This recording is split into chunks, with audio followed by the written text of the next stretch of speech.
Assalamualaikum warahmatullahi wabarakatuh. Kam jirtu daawwattoota hordoftoota isii miidiyaawwan har'as akkuma beekamu odeeffannoo tokkoon deebi'ee dhufeera. Chaanaalii kanaaf haaraa horii taatan sabiskiraayib gootanii maatii ta'uu akka hin irraanfanne sheer laayikis godhaatii nu jajjabeessa.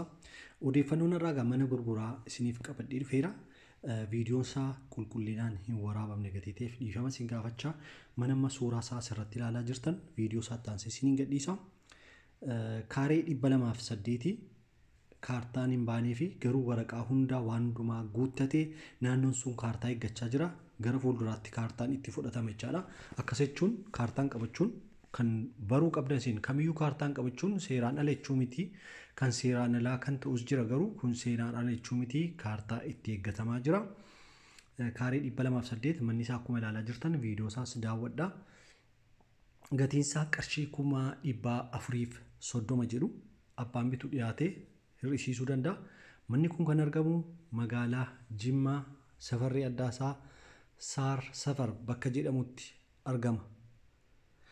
Yoo mana kana hin barbaadu ta'e duwwaa 9 duwwaa 83 karaa toora waatsaappii yookaan teelegiraama duwwaa nu argattuu hedduun keessan hin dawwaltuu immoo bilbiltuu namni hedduu gatii nu keessumsiisnuu fi teelegiraamii fi waatsaappii qofaan sagalee yookiin barreeffamaan nu gatan deebisna.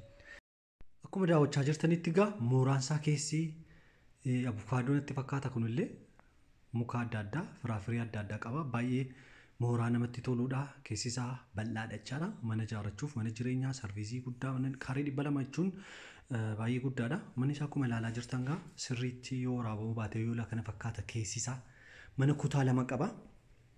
Lafti isaa liishoodha. Garuu ijoolloti Jimmaa hedduun keessanii qaaliidha jechaa jirtu komentii adda addaa nan ilaala. Magaalota gurguddoo Oromiyaa jiran keessaa akka magaalaa Jimmaa manni jireenyaa akkasii hin jiru kamiyyuu daawwachuu dandeessu ilaalaa jirtu. Postataa jiranuni naannoo Adaamaa yoo dhattanii Shaashamannee faallee yoo deemtanii asal lafa bakka adda addaa nutti himu naannoo Buraayyuu Naqqamtee eessa yoo galaaltanii akka naannoo Oromiyaa keessaatti akka magaalaa Jimmaa manni jireenyaa akkasii hin jiru. Magaalli qarqara lafti manni kaartaa hin qabne lafa duwwaan irra miiliyoona 1,700 jedhu. Gatii kanaaf isinillee itti fayyadamaa sun isin bira ga'uun isaa hin hafu. Gatii kanaaf manichi kana fakkaata jechaadha. Qulqullinni viidiyoof dhiifama isin gaafachaa sirriitti waraabamne. Amma gaa kana daawwattaniittu mana isaatti aanutti isin dabarsa. Ilaa kun wal argata masarratti isaa kanatti nama jira jedha. Satiin guutumsa darajaadhaa jechuun kun karaa argalaatidha kanatti. Manicha kun beekamu fiirishaan keessoo isaan kunis akkanatti hidhamee jira. Yeroo akkasittidha ammoo liishoo galchuuf ture liishoon immoo akaan bu'ee jira ture galchuu hin dandeenye egaa. Siin jedha. Galchuuf itti yaadaarraa egaa immoo bitachuu yaaddaneetan jenneeti. Ammas immoo kunuudha keessoon fiirishaan jechuudha manichi. Keessoo akkana hundaan jechuudha. Masaraatiin hundi isaatu hidhamee jiran siin jedha kanatti.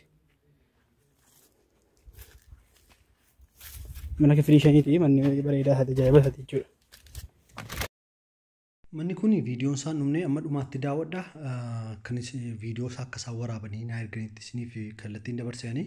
Manni kun kan argamu magaalaa Jimmaa safarra dhiyaasaa qofee industirii naannoo industirii bakka jedhamutti argata magaalaa Jimmaa. Naannoo qofee mandara industirii keessatti argama. Viidiyoo isaa amma dhumaatti daawwadhaati. Gatii isaas isinitti himaa gatiin isaa baay'ee bareedaadha. Bukkee isaa kunis kanatti masaraatiin isaa galee jira jechuudha. Manas immoo tokko wanta maraafis hin jiru. Piroosesii isaa hundi isaatu guutamee jira hin jedha. Ilaa manas.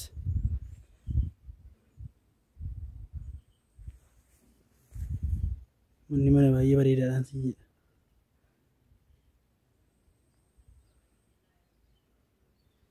Gibbiin isaa immoo akkanatti naanna'ee jira siin jedha ishii kunudha.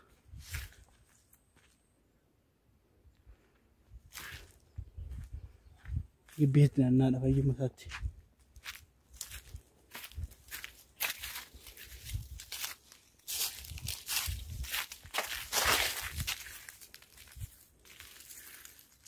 Karaa hidda isaati laaban.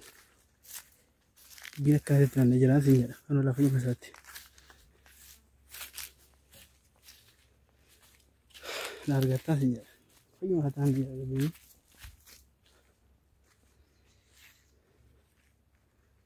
Manni mana kunuuti laa. Mana baay'ee guddaadha siin jedha.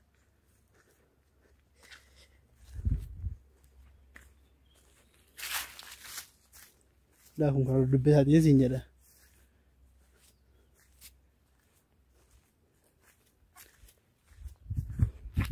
Dhagaan kun immoo sunuma liishoo galchaaf buufnee turre kun dhagaan bu'ee jiraatu siin jedha ishee. Keessa isaa galuuf ture. Kun liishoo galchaaf qajeelchine turre siin jedha dhagaa kan akka itti cabsine. Manni immoo fayyaan isaa gibbii naannaa qorqorroodhaan jechuudha. Dubba isaati.